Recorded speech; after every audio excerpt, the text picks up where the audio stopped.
Бәріңе сәлем, сіздермен азғантай шолу, ал мен бастаймын. Бүгін сіздерге кезекті киноның қысқаша шолуын айтамын. Сіздерден екі-ақ нәрсе керек. Тіркеліп лайк басып кетсеңіз болды. Үлкен океанда адасып қалған аға жайлы айтамыз. Енді ол қайығында бар нәрсемен ғана күн көретін болады. Әбден загар алған аға, есімі құпия болып қалсын, демалып жатқанда яхтаны су басып тастайды. Көзін ашып қараса, су басқан яхтаны көріп сыртқа шығады. Үлкен вагонның яхтасына тіреліп, содан тесік пайда болып, су кіре бастағанын көреді. Бірнеше әрекеттер жасап, контейнерді алып тастауға тырысады. Бірақ та болмай жатыр. Содан соң морской якерді пайдаланып көреді және қолынан келді. Бірақ яхта шайқалып қозғалған сайын ішіне су кіре бастайды. Біраз жүріп кеткен соң жаңағы якер керек болып қалады деп қайтадан барып алады. Яхтаға су толып жатыр, электр жарықтары істен шығып кеткен. Содан соң құралдарын шығарып тесілген яхтаны жасап көреді де суды өзі шығаруға тырысады яхтадан.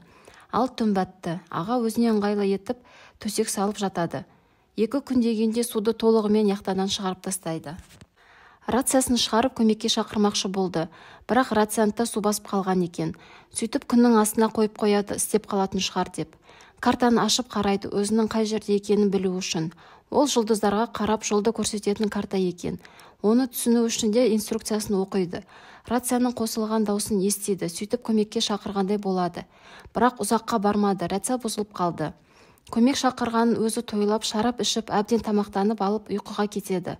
Ал келесі күні оған алдыңғы күндерге қарағанда қиындау күн күтіп тұр. Шторм келе жатыр. Аға штормға дайындалып, артық заттарын жинастырып, керек заттарын дайындап қойып жатыр.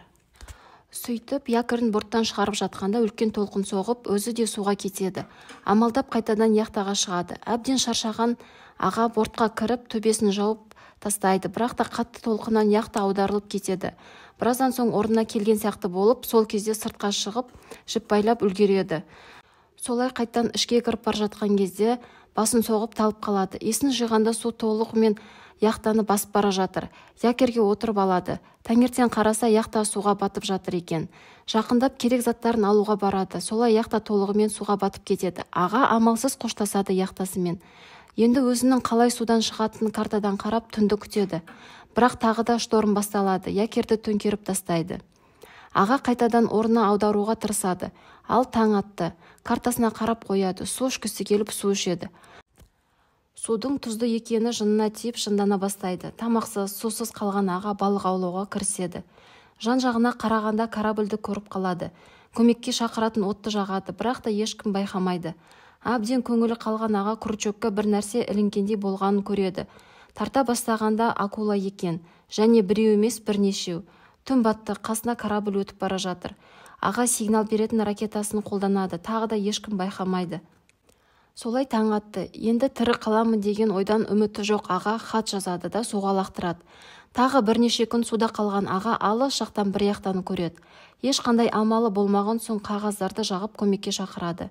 Солай якерді от басады.